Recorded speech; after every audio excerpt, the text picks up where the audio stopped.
This experience has been very different than any of my prior pregnancies, because it has been following in the shadow of my son's death.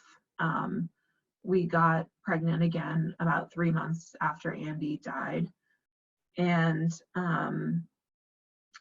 for a while it was kind of easy to just not kind of think about the fact that I was pregnant because my belly was still small, and I was still very much focused on solely the grief of my child that had very recently passed.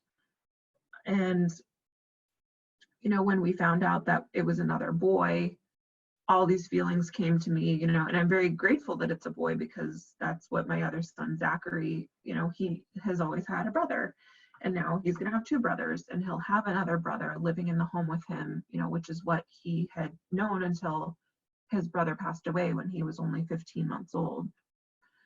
So, but also it's, there are complicated feelings associated with, like, I don't want people to think that this baby is replacing Andy in any way.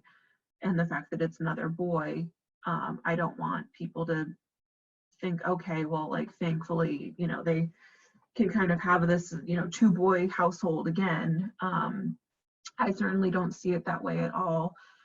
My son Zach, I'm going to always view him as a middle child, because that's what he is, even though he will be the oldest child in the house when his brother is born.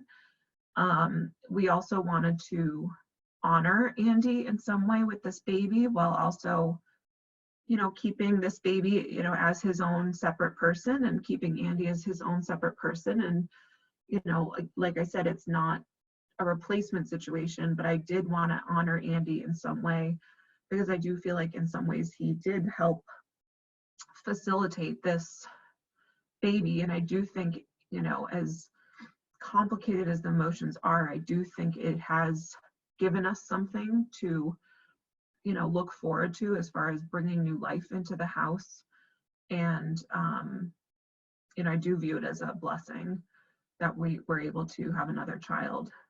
So we have opted to honor Andy by naming his brother James, which was Andy's middle name. So that's been one facet of just processing all of this. And then I think just as time progressed and as my body transformed into what it is now at 34 weeks pregnant, I think I was really forced to kind of shift my focus a little bit from being 100% in grieving mode, but to somewhat think about, okay, well, this baby is happening. We need to prepare for the baby's arrival, and what's that going to look like in our house?